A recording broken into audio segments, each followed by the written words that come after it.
Olá, esse é o Polin Talks, o seu podcast multilingüe sobre políticas linguísticas. Aqui você terá diferentes convidados debatendo temas importantes relacionados à linguística e que impactam nossas vidas. Esse podcast é parte da disciplina de Tópicos Especiais em Políticas Linguísticas do Programa de Pós-Graduação em Linguística da Universidade Federal de Santa Catarina. Eu sou Leonardo Alves, criador e apresentador desse podcast. No episódio de hoje, vamos continuar discutindo políticas linguísticas e o mercado de trabalho, entrevistas, glotofobia e multilinguismo. Esse episódio é a parte 2 da discussão com a doutora Fernanda Vilar, consultora da Unesco.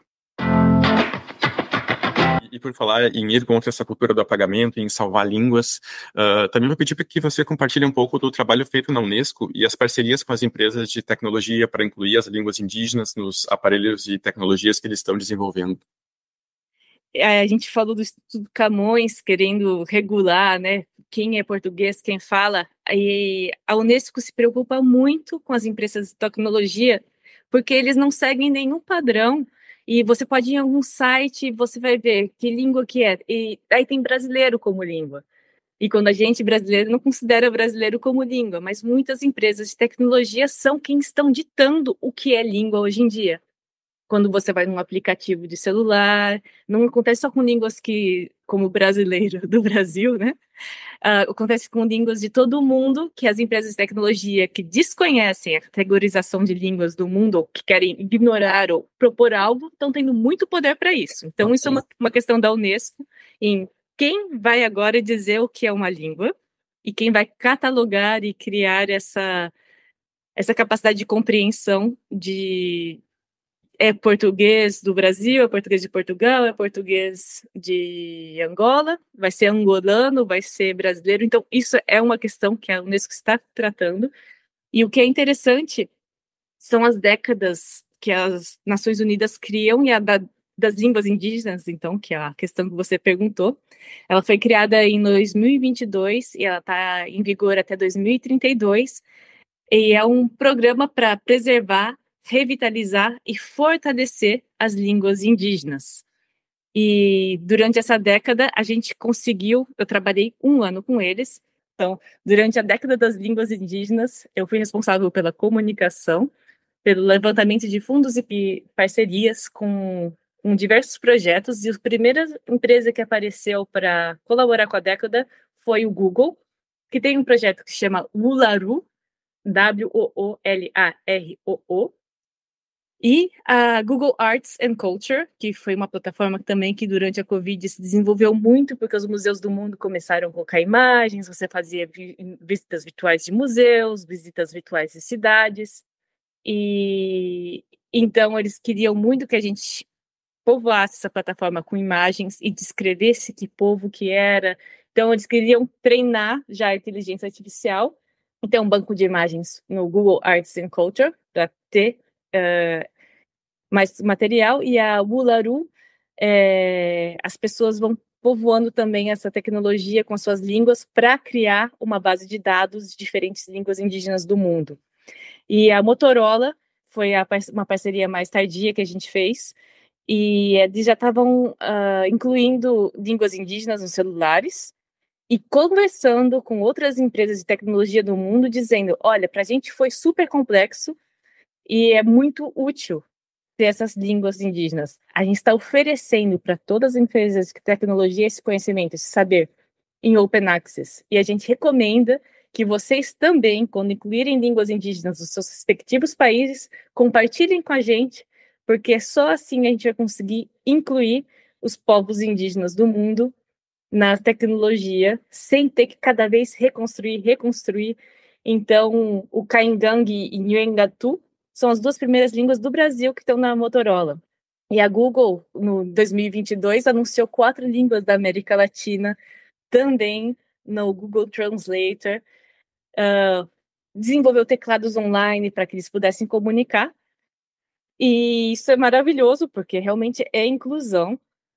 E o que eu achei mais interessante é que os povos indígenas do Brasil, eles se comunicam muito por WhatsApp, por mensagens de voz, e é um microfone aberto, quer dizer, eles gravam a mensagem, colocam no meio da mesa, e todo mundo escuta, e todo mundo começa a responder ao mesmo tempo. Então, além de ter a língua escrita, que é muito da cultura ocidental e tudo mais, ter a língua também preservada sonoramente, né? Então, ter esse repertório de sons, de palavras, e o Ularu também faz isso. Então, eu acho muito interessante como a Unesco está colaborando com as empresas de tecnologia e que as empresas já por elas mesmas vejam o valor de inclusão de línguas do mundo todo.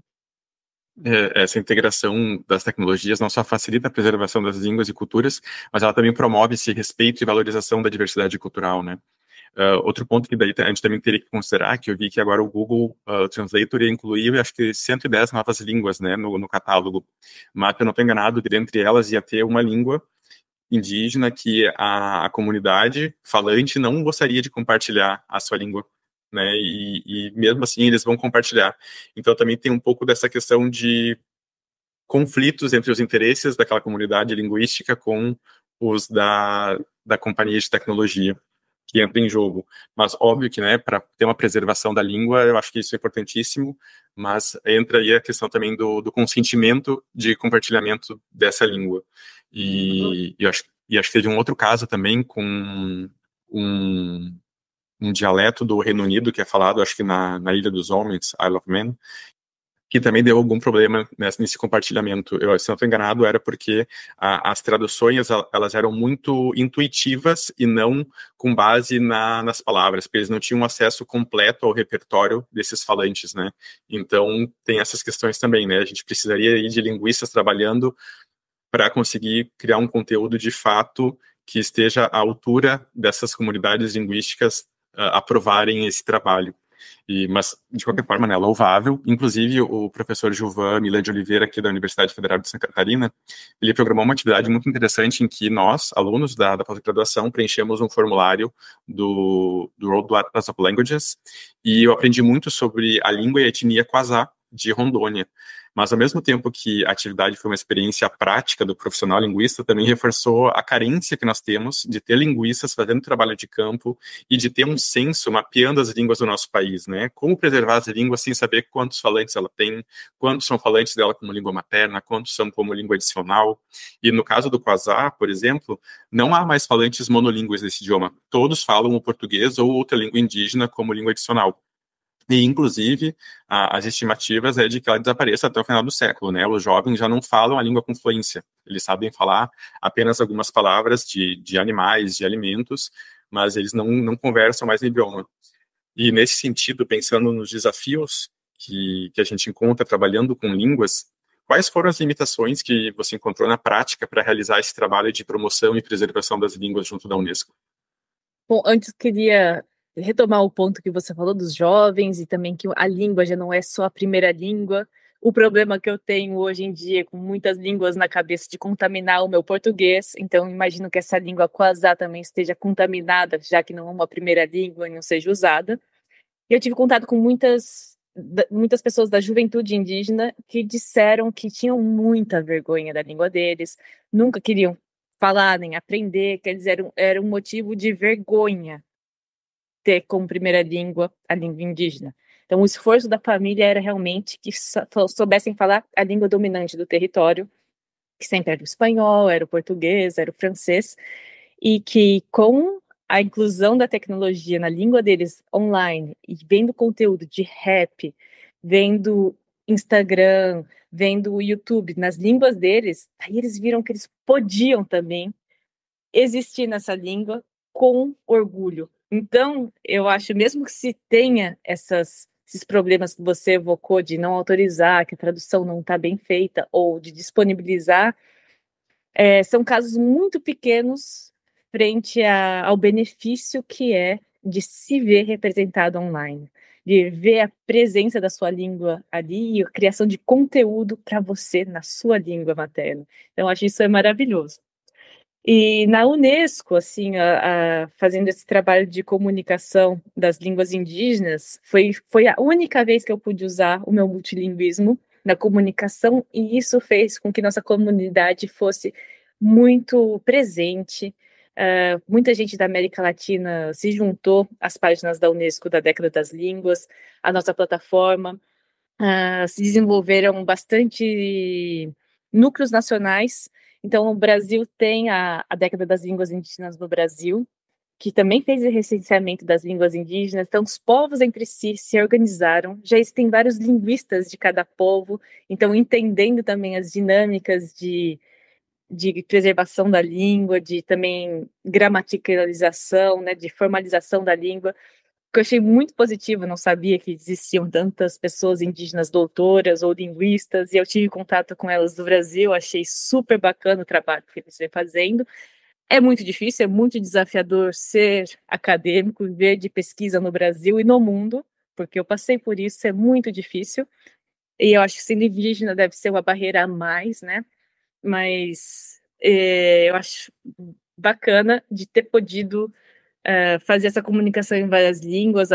As colônias francesas, que têm línguas nativas até hoje, também tem essa defasagem de ter que aprender o francês como primeira língua e não aprendem a língua materna deles. Então, esse colonialismo que existe até hoje e que também está apagando identidades em algumas ilhas. Então, foi legal poder comunicar para eles esse plano de ação global para revitalizar as línguas. A gente teve muito retorno de pessoas mesmo, falando que bom que tem essa década, que eu quero aprender minha língua, como é que eu aprendo a minha língua, quais são os materiais. Então, a gente virou um centro de articulação, porque não foi tudo comunicado em inglês, foi comunicado em várias línguas. Então, isso foi legal. E outra coisa que era também, que eu sempre me perguntei, será que a gente não poderia pedir para traduzir em várias línguas indígenas o conteúdo? E a Unesco não, barrou, porque deixou só línguas oficiais para não dar problema. E você falou que contribuiu, então, no Atlas das Línguas do Mundo da Unesco, e esse projeto ele começou em 1995 com o Atlas das Línguas em Perigo de Desaparecimento, né? Ele foi publicado em papel, foram atualizadas as edições, e o Atlas da Língua do Mundo foi um projeto que demorou muito para sair. Ele saiu no dia do lançamento da Década das Línguas Indígenas, dia 13 de dezembro de 2022, num evento paralelo ao lançamento da década. Por quê? Porque vários países não estão de acordo em aceitar mapear essas línguas. Então, o Atlas vem sem um mapa, porque não podemos ainda localizar onde estão algumas línguas. Tem muito poder político por trás, tem muitas disputas, e algo que demorou anos. Imagina, você participou do projeto, assim, catalogando linguistas, pessoas competentes, de verdade, fazendo um trabalho de base, os Estados-membros fornecendo informação, mas a língua é uma questão tão sensível que esse projeto foi lançado na escuridão, quase ninguém sabe que isso existe, e foi tanto dinheiro, tanta pesquisa invertido em algo tão bonito, e por questões políticas que a gente vê no Brasil, né, que língua é território, a gente tem essa lei, né, de se você provar que uma língua é falada no território, esse território é desse povo que fala a língua. Eu acho que é um marco muito interessante como lição para outros povos que também estão buscando o seu espaço no mundo. Então, essa também é uma das razões porque o Atlas das Línguas do Mundo saiu na sombra e continua na sombra, mas deveria estar muito mais aberto, disponível para o mundo. E, como um bom Atlas, ter um mapa, mas não tem. Isso reflete muito também a questão de uma língua, uma nação, né? Então, essa cultura da imposição monolíngue para poder ganhar território acaba aparecendo até nisso. Mas eu não vou prolongar muito mais, só um bloco mais de perguntas antes de nos direcionarmos para o encerramento do episódio.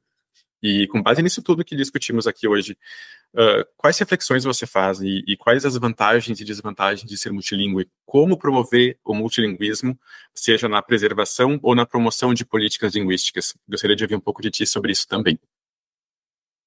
Eu acho que o multilinguismo é maravilhoso para as pessoas que aprendem várias línguas. Sempre é uma oportunidade de conhecer novas pessoas, de criar laços, vínculos, e eu acho que a gente, como ser social, ganha muito em poder se comunicar na língua nativa das outras pessoas.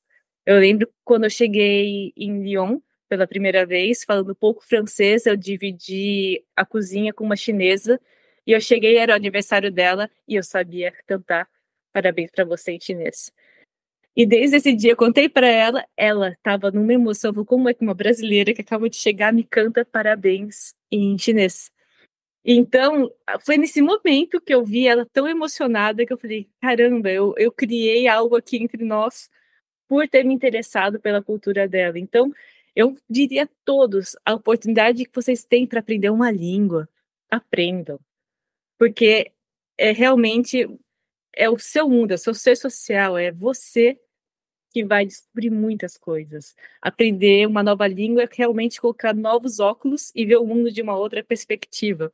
E também poder pensar a sua própria língua, o seu próprio mundo, a partir do que você aprende.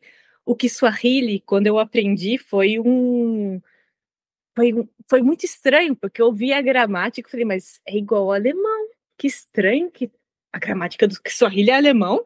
Aí eu perguntei, quem fez a gramática? Foi um linguista alemão. Falei, claro, as pessoas sistematizam a língua a partir do conhecimento de mundo delas. Então, o Kiswahili, que é uma língua de comércio da África, que é conhecido como latim da África, África Oriental, não posso falar disso, mas foi sistematizada por um alemão, era uma língua de comércio, então tem português dentro, tem árabe, tem línguas locais, e tem o pensamento gramatical alemão com declinação. Para mim não era muito estranho, mas exatamente por ter conhecido o alemão, por ter feito latim, para mim eu entendi o sistema para aprender essa língua. E uma língua assim totalmente contaminada por outras línguas. Então, saber outras línguas para ver uma língua de comércio que se desenvolveu nessa parte do mundo e que hoje vários países falam, mas cada um como se fosse o português do Brasil, o português de Portugal, com as suas adaptações, com o seu sotaque, foi muito interessante. Então, eu diria, aprendam, porque a gente se comunica muito, as línguas se parecem, a gente aprendendo uma é muito mais fácil aprender a outra.